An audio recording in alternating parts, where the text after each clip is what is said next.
The morning sun cast long shadows across the dusty yard when Sarah Jane Hall saw death riding toward the Marlowe place. She stood at her family's kitchen window, one hand pressed against the growing curve of her belly, watching three riders approach the neighboring homestead with the deliberate pace of men who had all the time in the world to do their worst. "Sarah Jane, get away from that window and help me with this washing." Her mother's voice carried the familiar edge of disappointment that had colored every conversation since the family learned of her condition 3 months prior. Standing there gawking like some common busybody won't change what you've brought upon this household. But Sarah Jane couldn't move. Something in the way the lead rider sat his horse, something in the careful spacing between the three men, made her stomach clench with more than the usual morning sickness. She'd seen that formation before 2 years ago, when the Brennan family had been burned out after refusing to sell their water rights to the mining company. "Mama, something's wrong at the Marlowe place." Sarah Jane pressed closer to the glass, her breath fogging the window.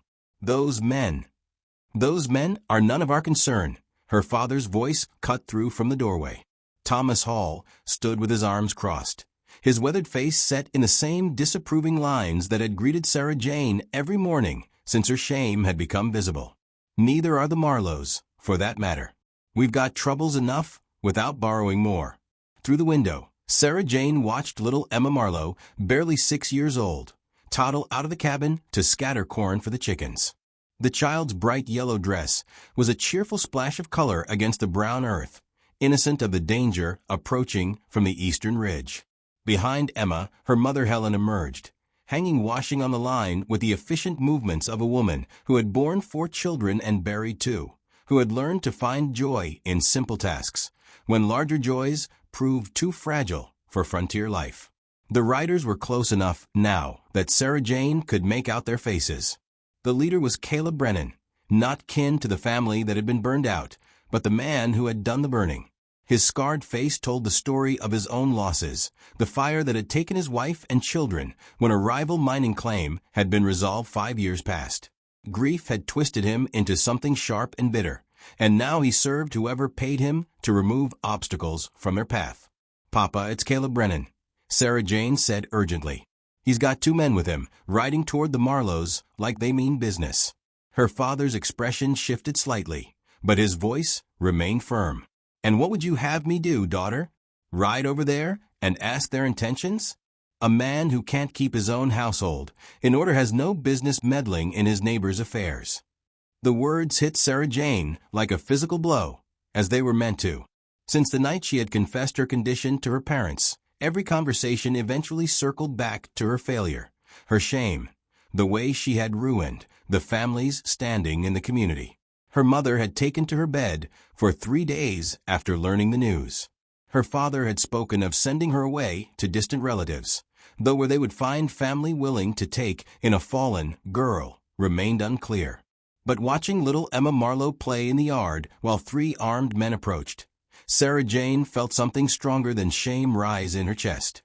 The baby in her womb quickened, as if responding to her racing heart, and she thought of the scripture her grandmother used to quote, "Who shall deliver the poor and needy?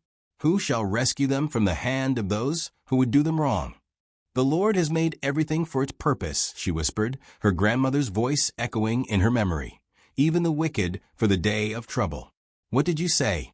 Her mother looked up from the wash basin, soap suds dripping from her reddened hands.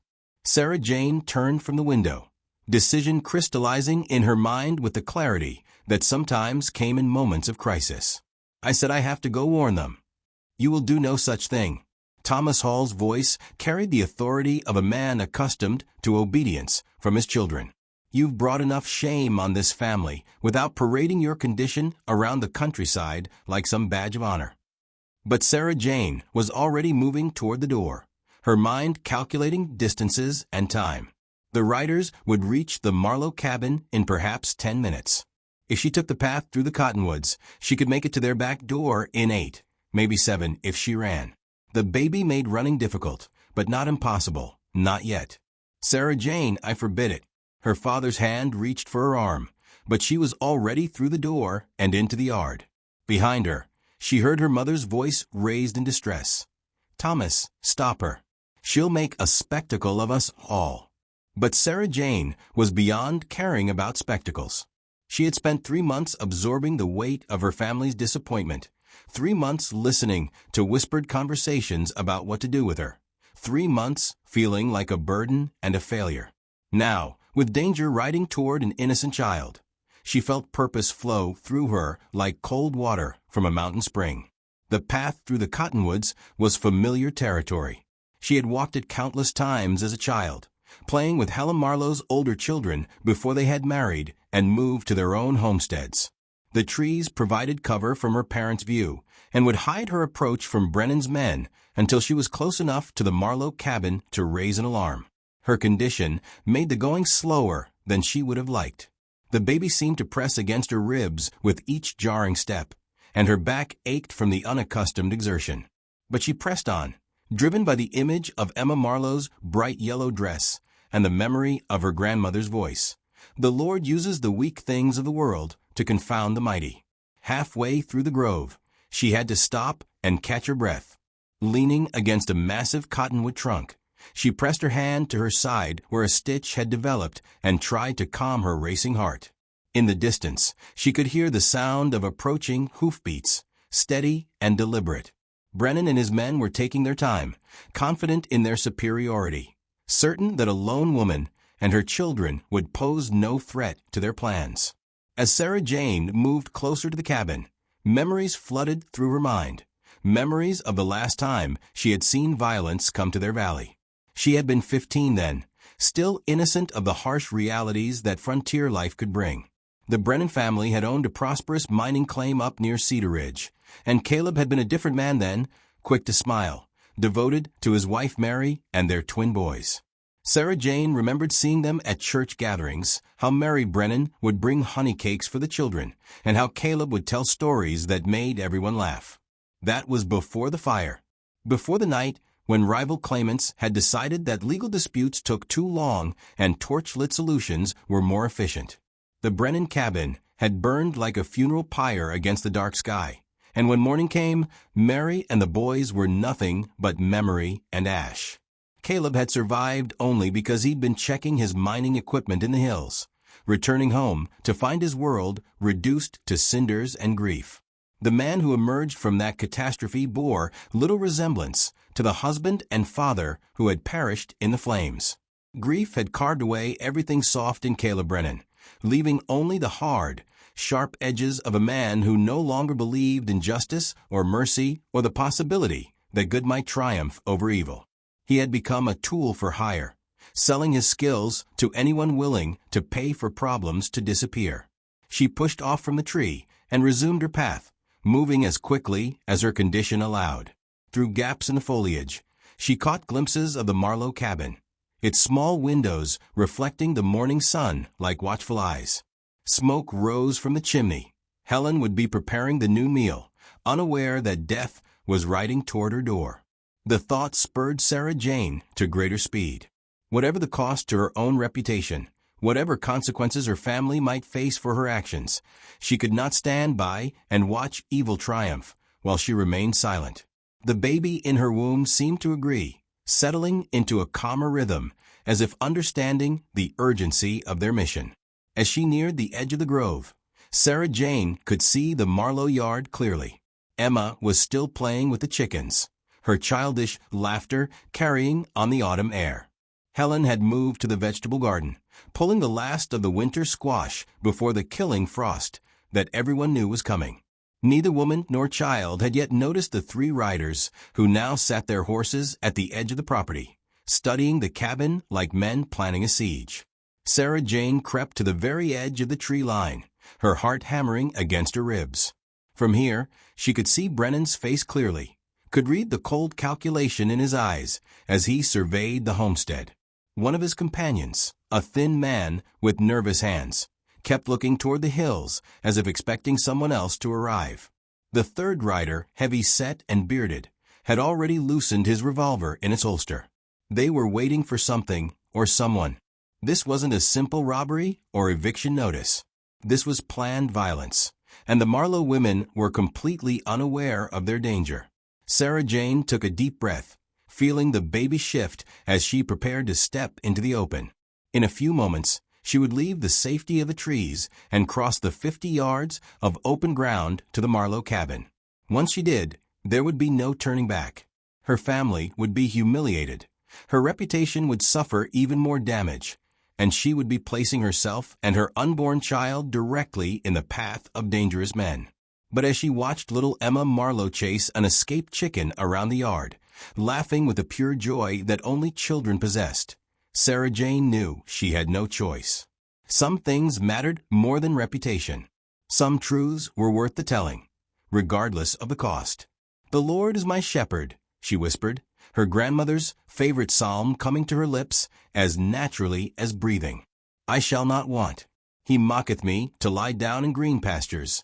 He leadeth me beside the still waters." And with that prayer on her lips, Sarah Jane Hall stepped out of the shadows and into the sunlight, walking steadily toward the Marlowe cabin while 3 armed men watched from the ridge above. The morning air was crisp with the promise of winter, carrying the scent of wood smoke and dying leaves. Somewhere in the distance, a meadowlark called to its mate, the sound sweet and piercing in the silence that preceded violence. Sarah Jane felt each step as a choice, each breath as a commitment to something larger than her own fears. Behind her, the cottonwoods whispered secrets to the wind. Ahead of her, little Emma Marlowe looked up and waved, her face bright with innocent pleasure at seeing a visitor. And on the ridge above, 3 men in dark coats began to move their horses forward, their patience finally exhausted. The race had begun, though only one of the participants knew they were running.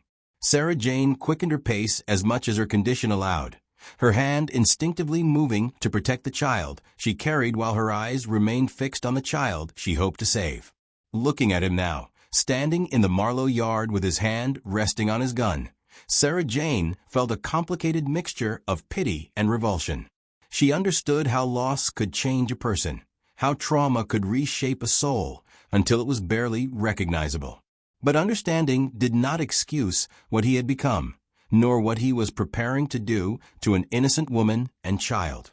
As Sarah Jane moved closer to the cabin, she became aware of something she hadn't noticed before, the unusual quiet that had settled over the Marlowe homestead.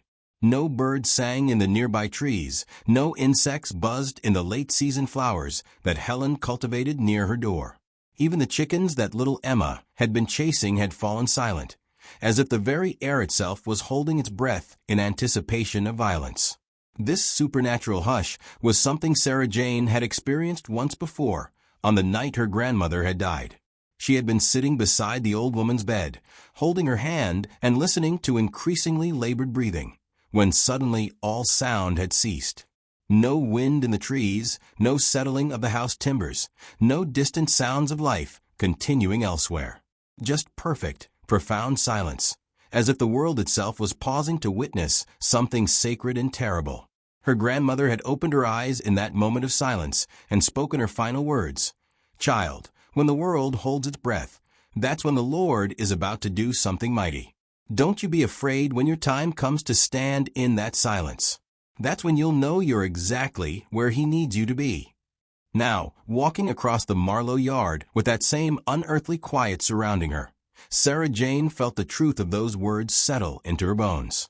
This was her moment, her time to stand in the silence and discover what the Lord might accomplish through the most unlikely of instruments. As she approached the Marlowe cabin, Helen looked up from her garden work, her weathered hands still gripping a winter squash. The older woman's face showed surprise at seeing Sarah Jane so far from home, and something else, a flicker of understanding that spoke to the intuition mothers developed after years of reading danger in their children's faces. "Sarah Jane," Helen called, straightening slowly, her eyes already moving past the girl to scan the surrounding hills. "Child, what brings you here in such haste?" Before Sarah Jane could answer, the sound of hoofbeats grew loud enough for everyone to hear. Helen's face went pale as she saw the 3 riders approaching, saw the deliberate way they spread out as they entered the yard, saw the weapons they carried with casual readiness. Little Emma stopped chasing chickens and looked toward the riders with curiosity rather than fear. At 6 years old, She had not yet learned to read the signs that made adults reach for rifles and bar their doors. Her bright yellow dress seemed to glow in the morning sunlight, a beacon of innocence in a world that was about to become much darker. "Helen," Sarah Jane called, her voice carrying clearly across the yard. "Get him inside. Now." The urgency in her tone was unmistakable. Helen Marlowe had lived on the frontier long enough to recognize the voice of someone who had seen death approaching. Without question, she dropped the squash and moved toward her daughter, her face set in the determined lines of a mother protecting her young. But they were too late. Caleb Brennan spurred his horse forward, placing himself between Helen and the cabin door. His scarred face showed no emotion as he dismounted, his movements deliberate and unhurried. "Mrs. Marlowe," he said, his voice carrying the peculiar politeness of a man who had learned to cloak violence in courtesy. "I believe you know why we're here." Helen Marlowe straightened to her full height, which was considerable for a frontier woman. Years of hard work and harder losses had carved strength into her bones, and she faced Brennan without flinching. "I know you've got no business on my land, Caleb Brennan. I know my husband paid his debts fair and square before he died, and I know this homestead is mine by right and law." Brennan's smile was cold as winter wind. "Law's a funny thing out here, Mrs. Marlowe. Depends who's writing it and who's willing to enforce it." He gestured to his companions, who had positioned themselves to block any escape routes. "Now, I've got papers here that say different about those debts. Papers that say your late husband owes considerable money to certain parties, money that needs collecting." Sarah Jane felt her stomach clench as she realized what was happening. This wasn't random violence. This was a carefully planned theft, dressed up in legal language and backed by the threat of force. Someone wanted the Marlowe land, and they were using forged papers and hired guns to take it. "Those papers are lies," Helen said firmly. "John Marlowe was an honest man who paid his way in this world." "Maybe so," Brennan replied, his hand resting casually on his gun, but honest men die just like dishonest ones, and dead men can't speak for themselves. Now, you can make this easy on yourself and the child, or you can make it hard. Either way, you're leaving this place today." Sarah Jane felt the baby shift restlessly in her womb, as if responding to her racing heart. She was 30 yards from the cabin now, close enough to see the fear in Helen's eyes despite the older woman's brave words. Close enough to see the way Brennan's men had positioned themselves for whatever violence might come.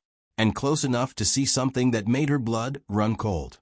Fresh hoof prints in the soft earth near the cabin, prints that were too large and too recent to belong to any horse the Marlowe family owned.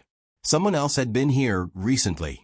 Someone who had scouted the property in preparation for this moment. This wasn't just theft, it was a trap. And Sarah Jane was walking directly into it, taking a deep breath that was part prayer and part preparation.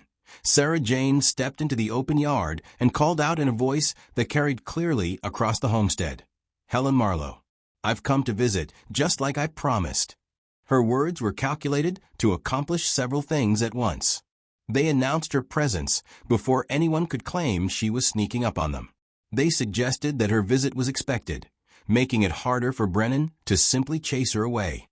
And they established her as a witness to whatever was about to happen, complicating any plans the men might have had for violence without consequences.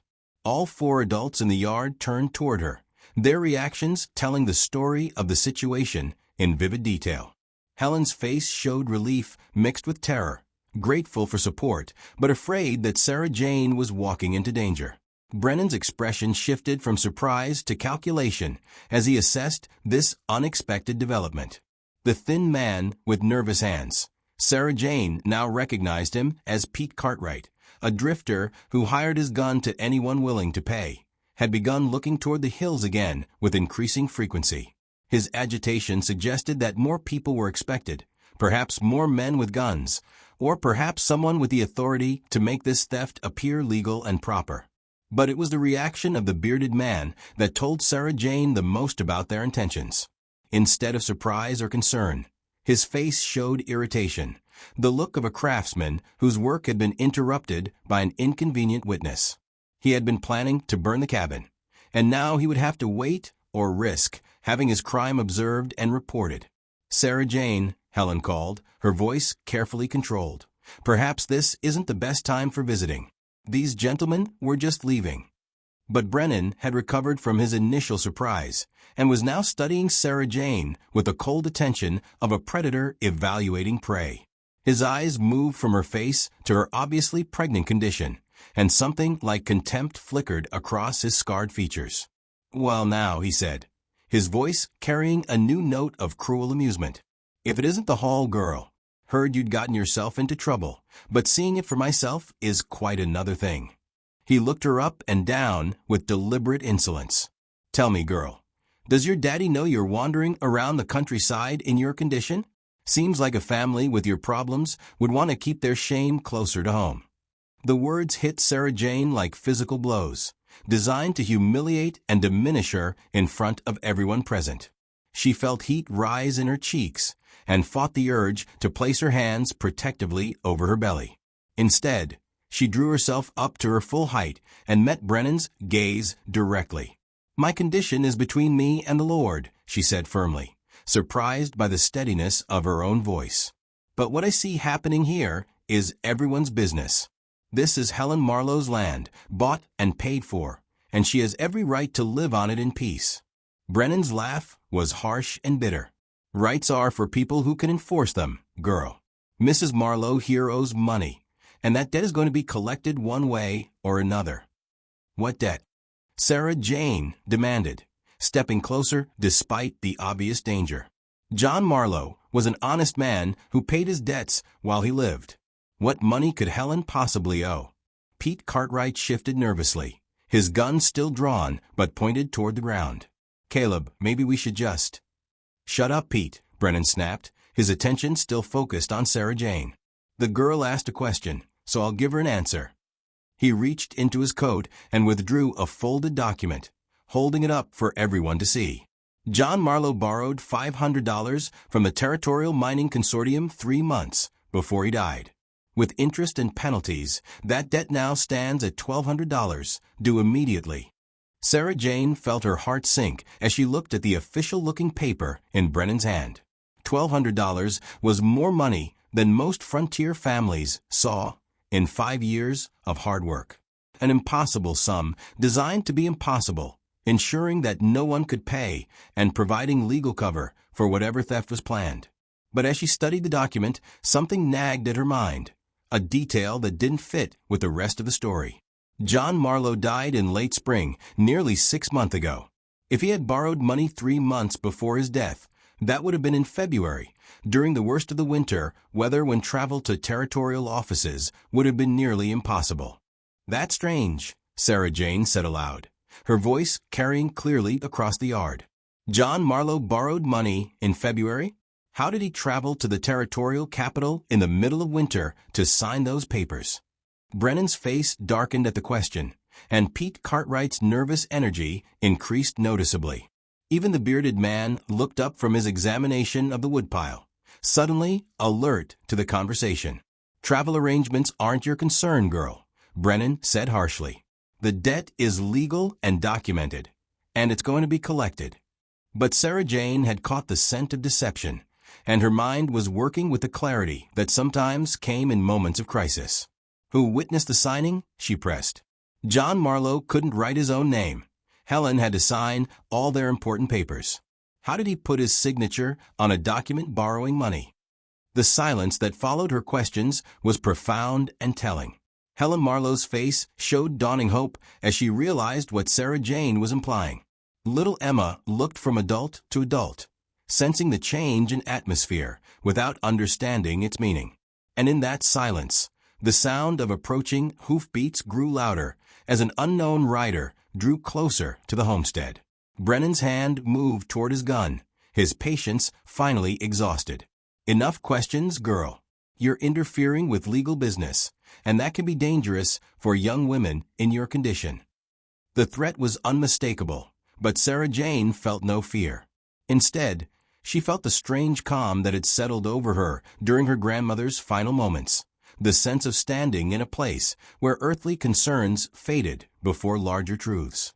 "The Lord is my shepherd," she said quietly, the familiar words carrying clearly in the morning air. "I shall not want. He maketh me to lie down in green pastures. He leadeth me beside the still waters. He restoreth my soul." As she spoke, the rider who had been approaching through the trees finally emerged into the clearing, and Sarah Jane felt her heart leap with recognition and something deeper, something that might have been the beginning of love, if circumstances had been different. It was Daniel Murray, the circuit preacher who traveled between the scattered settlements, bringing both spiritual guidance and news from the outside world.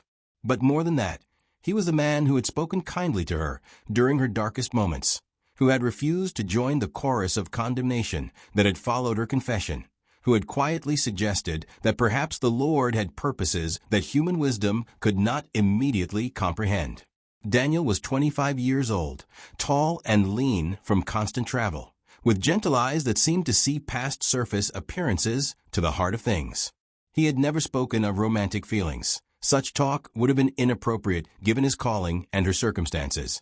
But Sarah Jane had felt something pass between them during their brief conversations, a recognition of kindred spirits in a world that often seemed harsh and unforgiving. Now as he rode into the Marlowe yard and took in the scene before him, armed men threatening a woman and child, a pregnant girl standing between them and violence, his face set in lines of righteous determination that transformed him from gentle preacher to something far more formidable.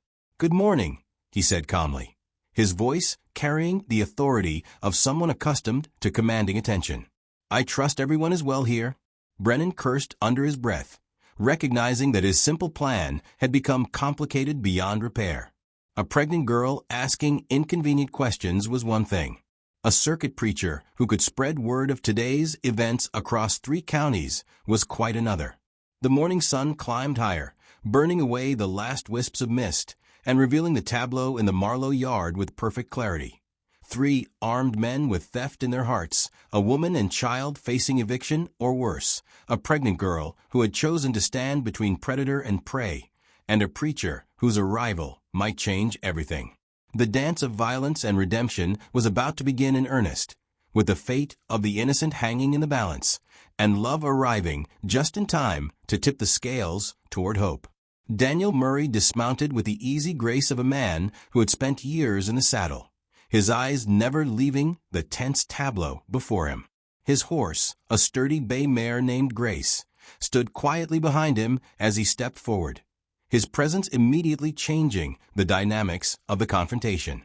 Where moments before there had been only victims and predators, now there was a witness, and not just any witness, but a man of God whose word carried weight throughout the territory. "Brother Brennan," Daniel said, his voice carrying both recognition and disappointment, "I heard about your losses, and I've prayed for your healing, but I never thought to find you threatening women and children." Caleb Brennan's scarred face twisted with bitter amusement. "Save your prayers for someone who still believes in them, preacher. I'm here on legal business, collecting a legitimate debt. Nothing more." But Daniel's trained eye had already taken in the details that told the real story. The way Brennan's men had positioned themselves to prevent escape, the fear in Helen Marlowe's face, the protective stance Sarah Jane had taken despite her vulnerable condition. Most telling of all was little Emma Marlowe, who had instinctively moved closer to her mother's skirts, her child's intuition sensing the danger that the adults were trying to disguise with polite words. Legal business that requires 3 armed men to visit a woman and child. Daniel asked mildly, his tone conversational but his eyes alert. That seems like considerable force for a simple debt collection. Sarah Jane felt a surge of gratitude toward the circuit preacher, not just for his arrival, but for the way he refused to be intimidated by Brennan's reputation. She had seen how other men reacted when faced with the gunman's cold stare and scarred visage. Most found urgent business elsewhere rather than risk confrontation. But Daniel stood his ground with a quiet confidence of a man whose faith ran deeper than fear. "The debt is substantial," Pete Cartwright spoke up nervously, apparently feeling the need to justify their presence. $1,200, signed and witnessed proper-like. Daniel's eyebrows rose slightly. $1,200? That's a considerable sum for a homesteader. May I see these papers? Brennan's hand moved closer to his gun. You may not. This is private business between Mrs. Marlowe and her creditors. But Sarah Jane had been watching Daniel carefully, and she recognized something in his expression, a sharpening of attention that suggested he had caught the same inconsistencies in Brennan's story that had troubled her. The circuit preacher traveled constantly between settlements, carrying news and conducting business that required him to be familiar with legal documents and territorial law. If anyone would recognize forged papers, it would be him. Brother Brennan, Daniel said softly, I've known the Marlowe family for 3 years, ever since I began traveling this circuit. John Marlowe was a man of simple needs and careful habits. He never borrowed money from anyone, not even his neighbors in times of drought. The idea that he would indebt his family to mining interests seems unlikely. The word hung in the morning air like an accusation. Helen Marlowe straightened, hope flickering in her eyes as she realized that someone of standing was beginning to question Brennan's claims. Little Emma, sensing the change in her mother's posture, looked up with the bright curiosity of a child watching adults play some incomprehensible game. Brennan's patience was clearly wearing thin. What John Marlowe did or didn't do isn't the preacher's concern. Dead men's debts still need paying, and this land is collateral. Actually, Sarah Jane said, her voice stronger now, with Daniel's presence lending her courage, it is very much everyone's concern when the papers are forgeries. The word hit the gathering like a stone thrown into still water. Pete Cartwright's nervous energy increased dramatically, his gun hand beginning to twitch with barely controlled anxiety. The bearded man, whom Sarah Jane now realized must be Jake Tolliver, a demolitions expert who hired himself out to mining companies, stopped pretending to examine the woodpile and openly stared at the conversation. That's a serious accusation, girl, Brennan said, his voice dropping to a dangerous whisper. Serious enough to get you hurt if you can't prove it. But Daniel stepped forward, placing himself between Brennan and Sarah Jane with movements that seemed casual but were clearly protective. Miss Hall has raised legitimate questions about the validity of these documents. As a circuit preacher, I've witnessed many legal proceedings in the territorial courts. Perhaps I could examine the papers and verify their authenticity. No. Brennan's refusal was flat and final. The papers are legal, the debt is real, and this discussion is over. Sarah Jane felt the baby quicken in her womb, as if responding to the tension that crackled through the air like lightning before a storm. She looked at Helen Marlowe, saw the fear and desperate hope warring in the older woman's face, and made a decision that would change everything. John Marlowe couldn't write, she said clearly, her voice carrying across the yard with perfect clarity. He couldn't write his own name, much less sign a legal document. Helen did all the writing in their family, and she never signed any papers borrowing money from mining interests or anyone else. The silence that followed was profound. Even the autumn wind seemed to hold its breath as the implications of Sarah Jane's words settled over the gathering. Helen Marlowe's face showed dawning understanding, as if pieces of a puzzle were finally falling into place. That's right, Helen said, her voice gaining strength with each word. John couldn't read or write a lick, never learned, and never felt the need. I signed our marriage certificate, I signed the homestead papers, I signed everything that needed signing. She looked directly at Brennan, her fear beginning to transform into righteous anger. So whose signature is on that paper you're carrying? Brennan's scarred face had gone pale beneath his tan, but his voice remained steady. Dead men can learn new skills, Mrs. Marlowe. Maybe your husband got himself some education before he died. But Daniel was shaking his head, his expression thoughtful. I visited this homestead last winter during the February blizzards. John Marlowe was bedridden with lung fever for most of that month, and Helen was nursing him day and night. There's no way he could have traveled to any territorial office to sign papers, even if he had suddenly acquired the ability to write. The net of lies was unraveling faster than Brennan could weave new ones. Sarah Jane saw desperation beginning to replace calculation in the gunman's eyes, and she knew they were approaching the moment when words would give way to violence. But she also knew they had come too far to back down now. Too much truth had been spoken, too many lies exposed. "Show us the papers," she said firmly. "If they're legitimate, you shouldn't mind having a preacher verify them.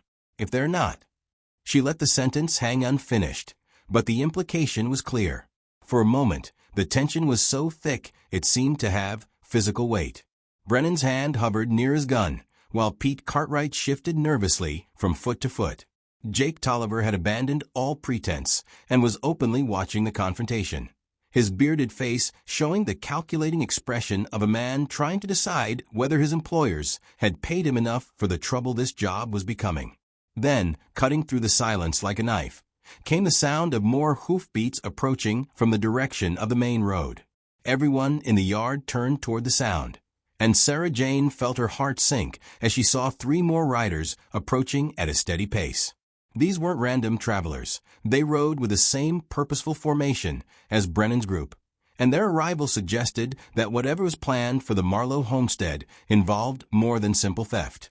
But as the riders drew closer, Sarah Jane realized that their arrival might not be the disaster she had feared. The lead rider was Thomas Hall, her own father, his face set in grim lines as he approached the scene of confrontation. Behind him rode Samuel Marlowe, Helen's eldest son, who had been visiting relatives in the next county, and bringing up the rear was Marshal Wade Cooper from the territorial seat, his badge gleaming in the morning sunlight. Sarah Jane felt a complex mixture of emotions as she watched her father approach.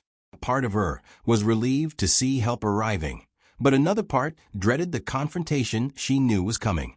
Thomas Hall had made his feelings about her condition abundantly clear, and her presence at the Marlowe homestead would only confirm his worst fears about her judgment and propriety. But as the 3 men entered the yard, Sarah Jane saw something in her father's face that she hadn't seen in months, a flicker of what might have been respect, or at least understanding. He looked at her standing between armed men and an innocent family, saw the protective stance she had taken despite her vulnerable condition, and something in his expression softened slightly. "Marshal Cooper," Daniel called out, his voice carrying obvious relief. "Your timing is providential." Wade Cooper was a man in his 50s, weathered by years of frontier law enforcement, but still possessing the keen intelligence that had made him one of the most respected lawmen in the territory. He dismounted slowly, his eyes taking in every detail of the scene before him. Armed men in threatening positions, a frightened woman and child, a pregnant girl standing her ground, and a circuit preacher serving as mediator. "Preacher Murray," Cooper replied, his voice carrying the calm authority of someone accustomed to defusing dangerous situations. "Seems like I arrived just in time for something interesting." Brennan had recovered his composure with visible effort, but Sarah Jane could see the calculation in his eyes as he assessed this new development. A circuit preacher asking uncomfortable questions was one thing, a territorial marshal was quite another. Whatever his employers had paid him for this job, it probably wasn't enough to justify a confrontation with federal law enforcement. "Just conducting some legal business, Marshal," Brennan said carefully. "Collecting on a legitimate debt, nothing more." Cooper's experienced gaze moved from Brennan to his companions, noting their positions and the readiness of their weapons. "Legal business that requires 3 armed men? Must be quite a debt." $1,200, Pete Cartwright volunteered before Brennan could stop him. "Got the papers right here, signed by the deceased and everything." The marshal's eyebrows rose slightly. $1,200? That's a considerable sum for a homesteader. "Mind if I take a look at these papers?" This was the moment Sarah Jane had been hoping for. A territorial marshal had the authority to examine any documents being used to justify legal action, and more importantly, he would have experience to recognize forgeries. She held her breath as Brennan reluctantly reached into his coat and withdrew the folded document. But as he handed the papers to Marshal Cooper, Brennan's eyes met Sarah Jane's across the yard, and she saw something there that made her blood run cold. This wasn't surrender. This was a man buying time while he calculated his next move. The papers might be convincing enough to fool a casual inspection, especially if the marshal wasn't familiar with the specific details of John Marlowe's illiteracy. Sarah Jane felt the baby shift restlessly in her womb, as if responding to her sudden spike of anxiety. She looked toward Daniel and saw that he was watching Brennan with the same wariness, apparently sensing the same undercurrent of barely contained violence. Marshal Cooper examined the papers carefully, his weathered face showing nothing of his thoughts as he studied the document. The silence stretched until it became almost unbearable, broken only by the soft sounds of horses shifting and the distant call of a meadowlark. Finally, the marshal looked up from the papers, his expression thoughtful. "These appear to be in order," he said slowly, and Sarah Jane felt her heart sink. "Properly signed and witnessed, bearing the territorial seal." Helen Marlowe made a small sound of despair, while little Emma pressed closer to her mother's skirts, sensing the defeat in the adults around her. But Sarah Jane refused to give up, not when she knew the truth. "Marshal Cooper," she called out, her voice carrying clearly across the yard. "Did you know that John Marlowe couldn't read or write?" The marshal's attention focused on her with sharp intensity. "Is that so?" "Yes, sir," Helen Marlowe confirmed, her voice gaining strength. "My John never learned his letters. I did all the writing for our family, always." Cooper looked down at the papers again, his expression shifting subtly. "And yet this signature appears quite confident for a man who couldn't write his own name." Sarah Jane felt a surge of hope as she realized the marshal was beginning to see the inconsistencies. But before anyone could respond, Brennan made his move. "Enough of this," he snarled, his hand dropping to his gun. "The papers are legal, the debt is real, and this family is leaving today." But he had underestimated the number of people now willing to stand against him. Daniel stepped forward immediately, placing himself squarely between Brennan and the Marlowe family. Thomas Hall moved to flank the gunman from the left, while Samuel Marlowe positioned himself to block any retreat toward the cabin. Most importantly, Marshal Cooper's hand had moved to rest on his own weapon, and his voice carried the weight of federal authority when he spoke. "Mr. Brennan, I suggest you reconsider your position. Drawing a weapon in the presence of a territorial marshal tends to complicate legal proceedings." For a moment, the tableau held like a photograph. 7 adults frozen in positions of confrontation, while a 6-year-old girl in a yellow dress watched with wide, uncomprehending eyes. The autumn sun climbed higher, casting sharp shadows across the Marlowe yard and highlighting the tension that crackled between the opposing groups. Then Pete Cartwright, his nerves finally snapping under the pressure, made the mistake that would tip the carefully balanced situation into chaos. "Caleb," he said urgently, "we should go. This ain't what we signed up for." But his nervous movement toward his horse spooked Jake Tolliver, who apparently decided that discretion was the better part of valor. The demolitions expert began backing toward his own mount, his hand moving toward the saddlebags, where Sarah Jane suddenly realized he probably carried explosives as well as traditional weapons. "Nobody moves," Brennan shouted, his gun now fully drawn and pointed toward the crowd of defenders. "This ends here, one way or another." But he had made a fatal error in judgment.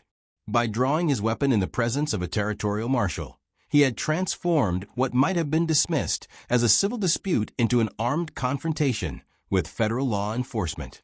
Marshal Cooper's own gun appeared in his hand with the smooth speed of long practice, and suddenly the advantage had shifted dramatically. "Drop your weapon, Brennan," Cooper commanded, his voice carrying absolute authority. "You're under arrest for attempted fraud and threatening a federal officer." Sarah Jane felt the baby quicken again, responding to her racing heartbeat as the situation balanced on the knife's edge between resolution and violence. She looked at little Emma Marlowe, still pressed against her mother's skirts, and made a decision that surprised even herself. Instead of seeking cover or retreating to safety, she stepped forward, placing herself directly between the armed men and the child. Her condition made her movements awkward, but her voice was steady and clear as she spoke. "Emma, sweetheart, come to me. Your mama needs you to be very brave right now."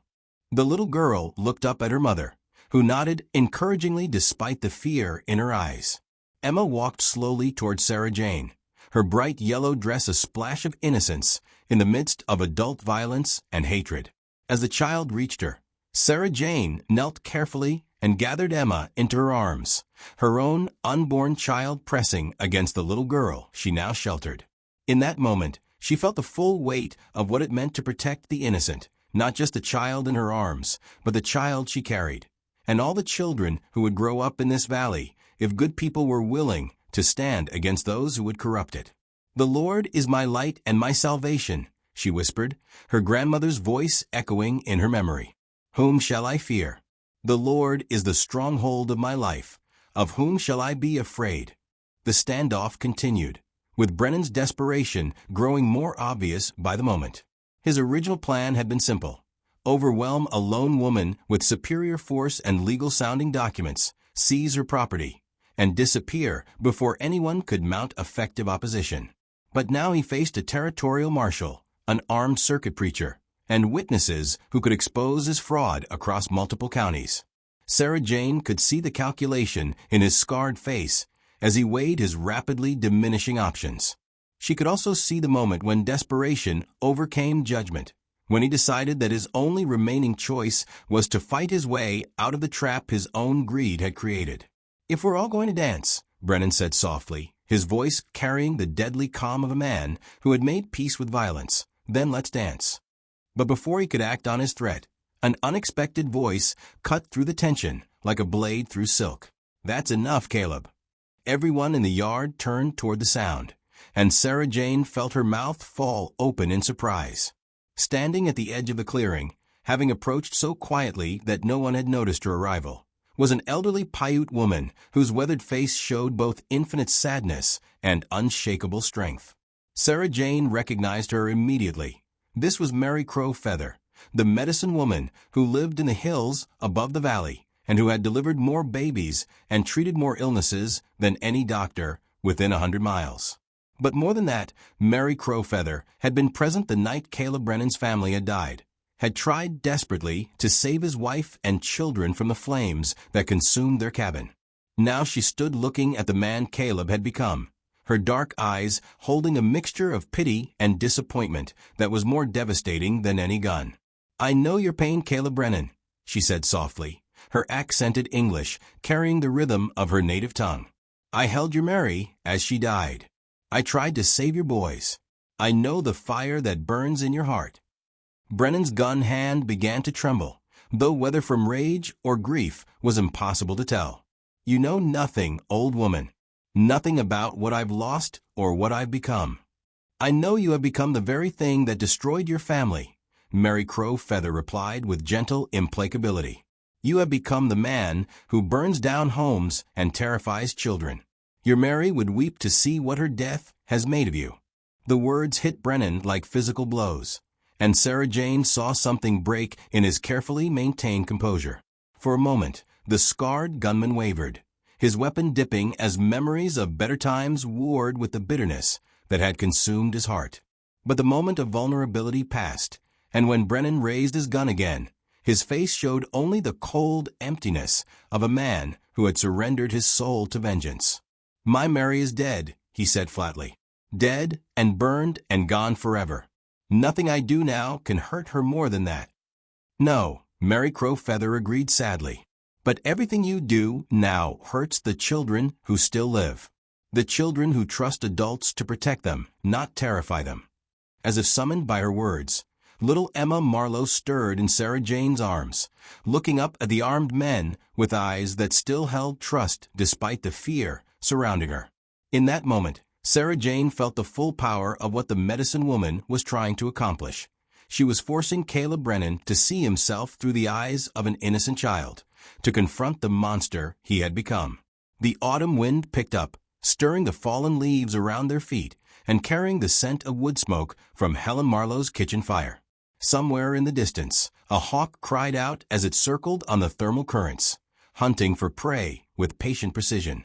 And in the Marlowe yard, 7 adults and 1 child stood balanced on the edge of violence, waiting to see whether love or hatred would triumph, whether the man Caleb Brennan had once been could be remembered and redeemed, or whether the monster he had become would destroy everything good and innocent within his reach. The dance of violence and redemption had reached its climax, and the fate of more than just the Marlowe family hung in the balance. The moment stretched like a bowstring drawn to its breaking point, with little Emma Marlowe's trusting eyes serving as the fulcrum upon which everything balanced. Sarah Jane felt the child's small body trembling against her own, and she tightened her protective embrace while keeping her gaze fixed on Caleb Brennan's tortured face.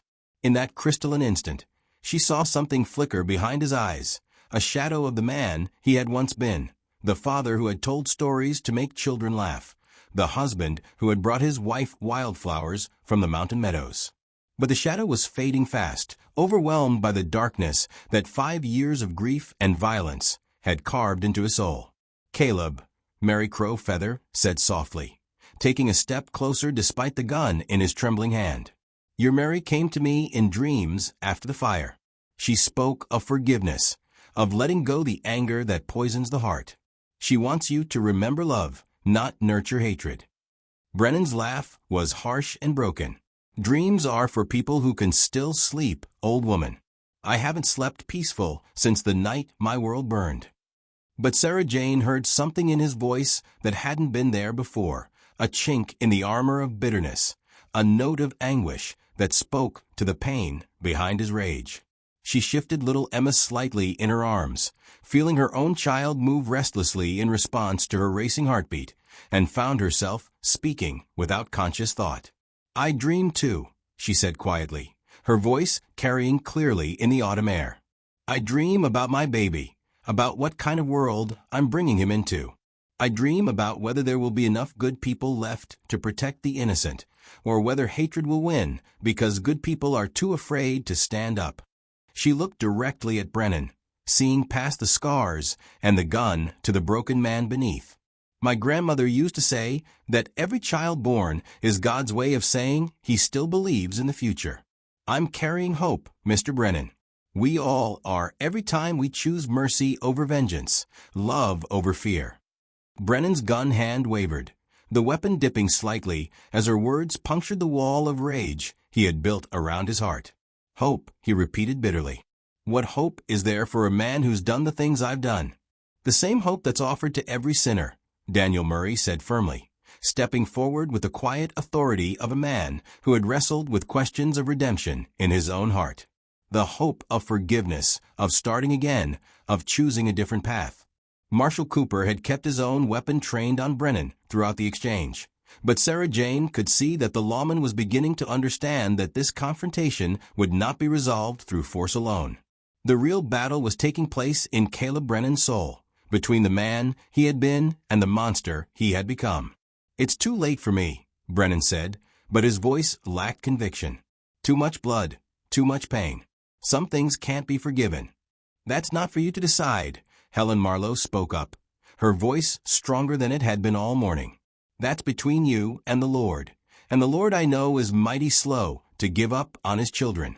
Sarah Jane felt Emma stir in her arms and looked down to see the little girl watching the adults with the solemn attention that children brought to moments they sensed were important beyond their understanding. In those bright, innocent eyes, Sarah Jane saw reflected all the hopes and fears that had brought her to this moment, the desire to protect the vulnerable, the determination to stand for truth even when it was dangerous, the faith that love could triumph over hatred if good people were willing to pay the price. "Mr. Brennan," she said softly, "I know what it's like to carry shame, to feel like everyone's looking at you and seeing only your mistakes. But I also know that shame doesn't have to define us. We can choose to let it make us bitter, or we can choose to let it make us better." She shifted Emma again, feeling the weight of both children she was protecting, the one in her arms and the one in her womb. "This little girl is looking at you right now, and she doesn't see a gunman or a killer. She sees a man who's hurting, a man who's lost, a man who might choose to be kind to her instead of cruel.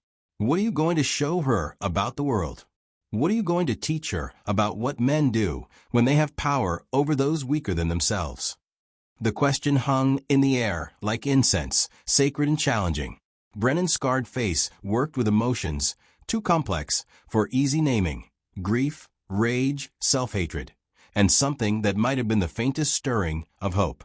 Pete Cartwright shifted nervously, his own weapon still drawn but pointed toward the ground. "Caleb, we need to make a decision here. That marshal ain't gonna wait forever." But Jake Tolliver had already made his decision. The demolitions expert had been edging steadily toward his horse throughout the confrontation, and now he swung into the saddle with surprising speed for such a heavy-set man. "I ain't dying for no mining company's greed," he called out as he spurred his mount toward the tree line. "This job ain't worth hanging for." His desertion seemed to break the spell that had held the yard in frozen tension. Pete Cartwright looked around frantically, realizing that he was now outnumbered and outgunned, facing a territorial marshal, with only an increasingly unstable Caleb Brennan for support. "Caleb," he said urgently, "we got to go. Now." But Brennan seemed not to hear him.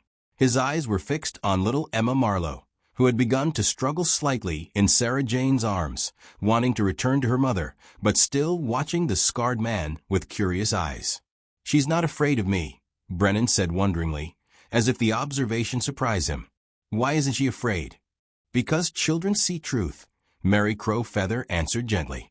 "They see past the scars to the soul beneath. She sees the man you were meant to be, the man you can still choose to become." Sarah Jane felt the moment balancing on a knife's edge, and made a decision that would either save them all or doom them.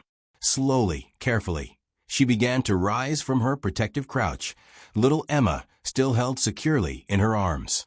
"Emma," she said softly, "would you like to show Mr. Brennan your dolly? The one your mama made for you." The little girl brightened immediately, reaching into the pocket of her yellow dress to withdraw a small corn husk doll with carefully stitched features and a tiny dress made from scraps of the same bright fabric. "Mama made her for me," Emma said proudly, holding the doll out toward Brennan with the trusting generosity that only children possessed. "Her name is Hope." The irony was so perfect it might have been scripted by divine providence. Here was an innocent child, in the midst of adult violence and corruption, offering to share her most precious possession with the very man who had come to destroy her home. And the doll's name, Hope, seemed to echo all the themes that had woven through the morning's confrontation. Brennan stared at the offered toy as if it were a serpent, his gun hand beginning to shake more violently. "I can't," he whispered. "I'm not. I don't deserve." "None of us deserve grace," Daniel said quietly. "But it's offered anyway. That's what makes it grace." Sarah Jane took another step forward, Emma still in her arms, the child still holding out her doll with patient trust. "It's just a toy, Mr. Brennan. A little girl wanting to share something that makes her happy. That's all." But they all knew it was far more than that. This was a moment of choice, a crossroads where Caleb Brennan would either embrace redemption or reject it forever. The morning sun climbed higher, casting shorter shadows across the Marlowe yard as the confrontation reached its climax. Marshal Cooper had not moved, his weapon still trained on Brennan, but Sarah Jane could see in his weathered face that the lawman understood what was at stake. This was about more than forged papers or property theft. This was about the soul of a man and the safety of innocence, about whether love could triumph over hatred in a world too often ruled by violence. Slowly, almost against his will, Brennan's gun hand began to lower. His weapon dipped toward the ground as his attention focused entirely on the small doll being offered with such trust and generosity. Tears began to track down his scarred cheeks, the first tears he had shed since the night his own children had died. "Hope," he repeated wonderingly, and something in his voice had changed, softened, become almost human again. Pete Cartwright saw his partner's resolve crumbling and made his own desperate choice. With a curse, he swung his gun toward Sarah Jane and Emma, apparently deciding that if he couldn't escape, he would at least complete enough of the mission to earn his pay. But he had underestimated the speed of men motivated by protective instinct. Thomas Hall moved with surprising agility for a man his age, tackling Cartwright around the waist and sending both men tumbling to the ground. Samuel Marlowe joined the struggle immediately, pinning the gunman's weapon arm while his father wrestled for control of the pistol. The sound of the scuffle broke whatever spell had held Brennan in its grip. He looked up from Emma's doll to see his remaining partner fighting desperately with two determined farmers, and something seemed to snap back into place in his mind. "No," he shouted. raising his own weapon again. This ends now. But before he could fire, Marshal Cooper's voice cut through the chaos with absolute authority. Drop it, Brennan. It's over. For a heartbeat, the outcome balanced on uncertainty. Then Daniel Murray did something that surprised everyone present, including himself. Instead of seeking cover or drawing a weapon of his own, the circuit preacher stepped directly into Brennan's line of fire, placing himself between the gunman and the families he had come to protect. "Brother Caleb," he said calmly, his voice carrying both compassion and unwavering resolve, "if you're determined to do violence today, you'll have to go through me first. But I won't fight you. I won't raise a hand against you. If you choose to shoot, you'll be shooting an unarmed man of God, and you'll have to live with that for whatever time remains to you." The challenge was simple, devastating, and utterly unexpected.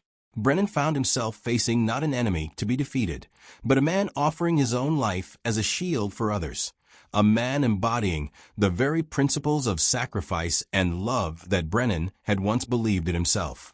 Sarah Jane held her breath, Emma's small body warm against her chest, her own child moving restlessly in her womb, as if sensing the profound tension of the moment. She watched Brennan's face cycle through emotions, rage, desperation, confusion, and finally something that might have been recognition. "You'd die for them?" Brennan asked wonderingly. "For people you barely know?" "I'd die for you too, if it would bring you peace," Daniel replied simply. "That's what love means, laying down your life for others, even those who see themselves as your enemies." The words hit Brennan like a physical blow. He staggered backward, his gun wavering as the full weight of what he had become crashed down upon him. Here was a man willing to die for strangers, offering the very sacrifice that Brennan had been too consumed with grief to make for his own family's memory. "I failed them," he whispered, his voice breaking. "My Mary, my boys. I failed to protect them, and then I failed to honor them. I became the very thing that destroyed them." "Failure isn't final," Mary Crow Feather said gently, moving closer despite the weapon still clutched in his shaking hands. "Your Mary loved you, Caleb Brennan. She loved the good man you were, and she would love the good man you can become again." The scuffle between Pete Cartwright and the two farmers had ended with Cartwright pinned and disarmed, Marshal Cooper now standing over him with handcuffs ready. But all attention remained focused on Brennan, who stood at the center of his own private apocalypse, wrestling with demons that had tormented him for 5 long years. Sarah Jane felt Emma's shift in her arms and looked down to see the little girl still holding out her doll, still waiting with infinite patience for the scary man to accept her gift.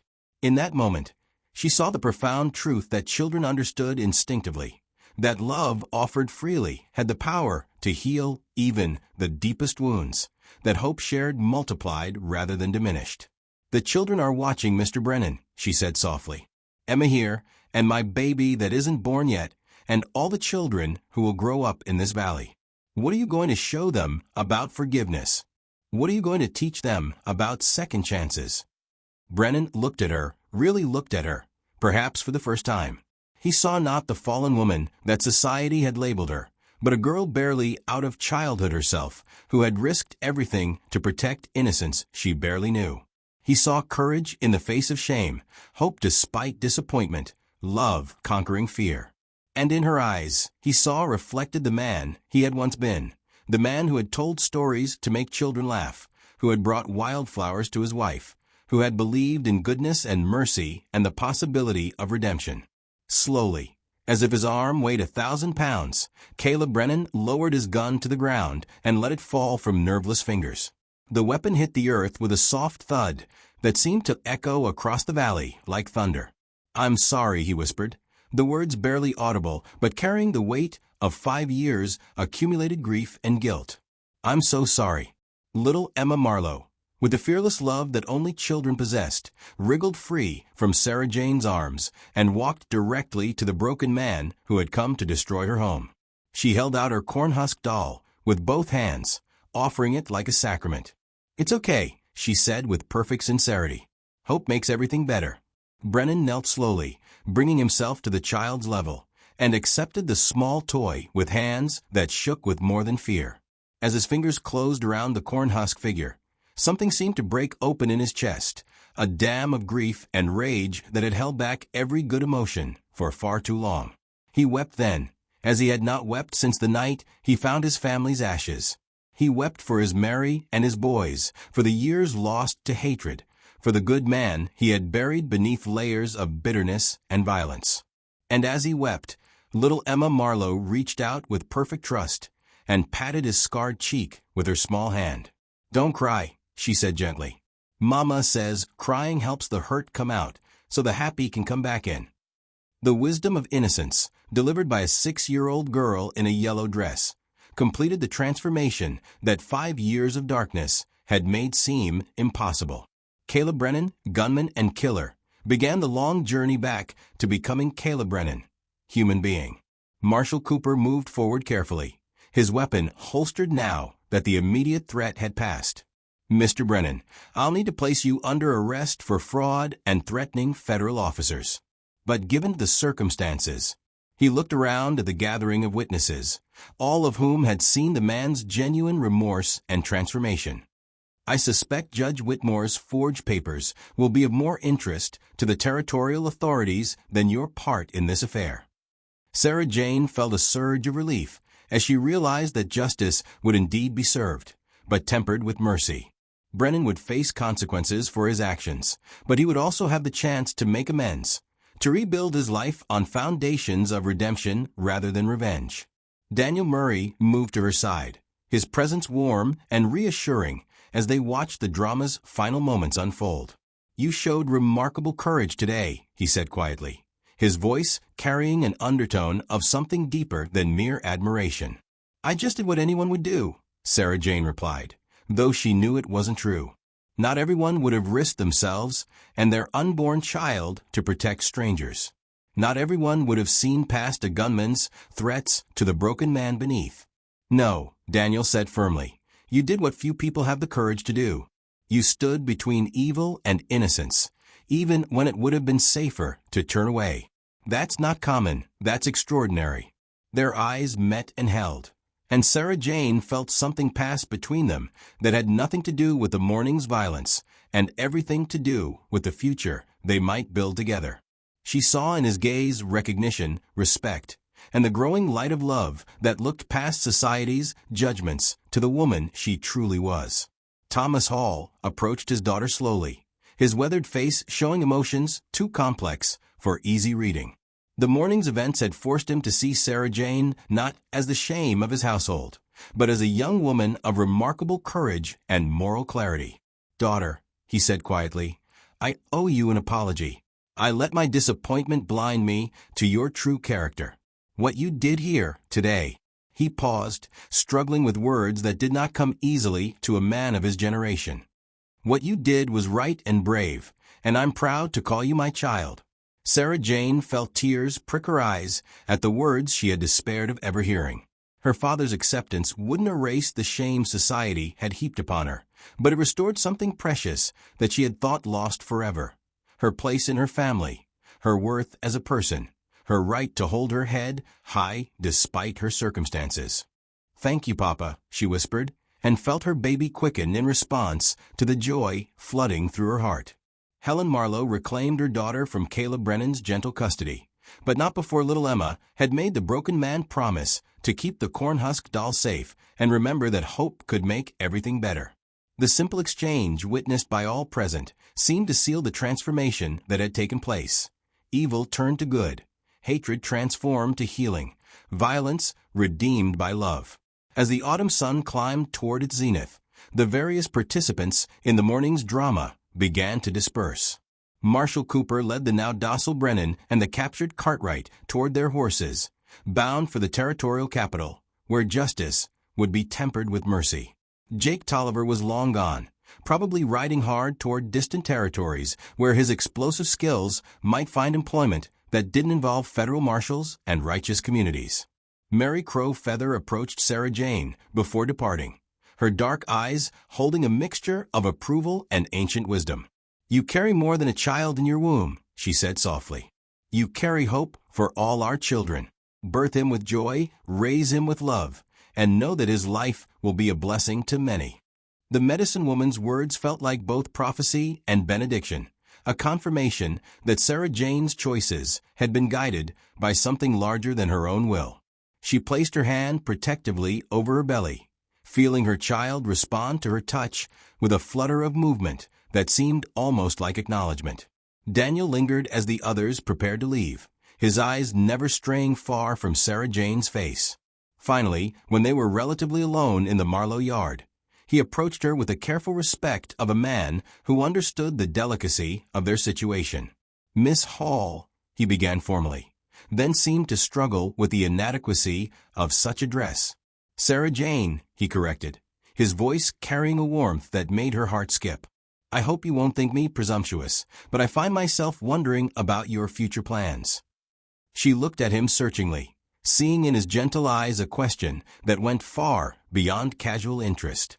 "I suppose that depends on many things, Mr. Murray. On whether my family will have me, on whether the community will accept me, on whether there's a place in this world for a woman in my circumstances." "There will always be a place for courage like yours," he said firmly. "And as for acceptance—" He paused, seeming to gather his courage for what he was about to say. A circuit preacher's life is often lonely, traveling from settlement to settlement, never staying long enough to build lasting connections. But if he had a companion, a partner who shared his calling to serve others— He let the sentence hang unfinished, but his meaning was clear.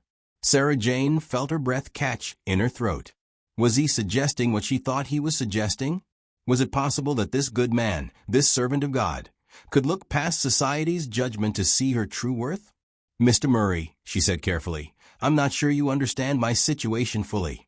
I'm carrying a child whose father wanted nothing to do with us. Society sees me as fallen, ruined. A preacher's wife must be above reproach. A preacher's wife must have a heart for service and the courage to stand for what's right," Daniel replied firmly. "She must be willing to comfort the afflicted and protect the innocent.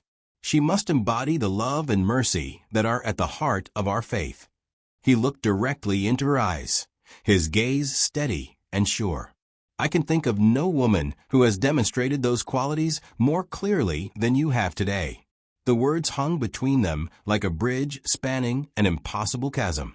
Sarah Jane felt her child move within her, as if blessing the possibility that was being offered. Here was a chance for redemption, not just personal, but complete, the opportunity to transform her shame into service, her disgrace into grace. "I would need time to consider such a proposal," she said softly, though her heart was already singing with hope. "And my child, he would need a father who could love him as his own." "Every child is a gift from God," Daniel replied without hesitation. "And any child of yours would be welcomed with joy." As the afternoon shadows began to lengthen across the Marlowe homestead, Sarah Jane Hall found herself contemplating a future she had never dared imagine. The morning had begun with death riding toward innocence, with evil threatening to triumph over good. But it was ending with love conquering hatred, with redemption offered to the broken, with hope reborn in the most unlikely places. The baby in her womb, the child she had once seen as the source of her shame, now felt like a promise of better things to come. She would raise him in a world where good people stood up to evil, where courage was rewarded with respect, where love could transform even the hardest hearts. As the seasons turned from autumn toward winter, Sarah Jane would have many decisions to make. But standing in the Marlowe yard with Daniel Murray's proposal warm in her heart and her father's acceptance bright in her memory, she felt for the first time in months that the future held more promise than peril. The dance of violence and redemption had ended with love triumphant, evil transformed, and hope restored to a valley that had almost lost faith in the possibility of goodness. And at the center of it all stood a 17-year-old girl who had refused to let shame define her, who had chosen courage over safety, who had demonstrated that sometimes the most unlikely heroes were exactly what the world needed most. Little Emma Marlowe waved goodbye from her mother's arms, her bright yellow dress a splash of joy against the gathering dusk. The cornhusk doll was gone, given to a broken man as a token of hope and forgiveness. But Emma didn't seem to mind. She had learned that some gifts were meant to be given away, that love shared was love multiplied, that even the scariest people could sometimes choose to be kind. As the last of the visitors departed and the Marlowe homestead settled into peaceful evening quiet, Sarah Jane placed her hand over her growing belly and whispered a prayer of gratitude. Her child would be born into a world where justice and mercy walked hand in hand, where redemption was possible for all who sought it, where love could conquer even the deepest darkness. The unlikely hero's journey was complete, but the story it had written in the hearts of all who witnessed it would continue for generations yet to come.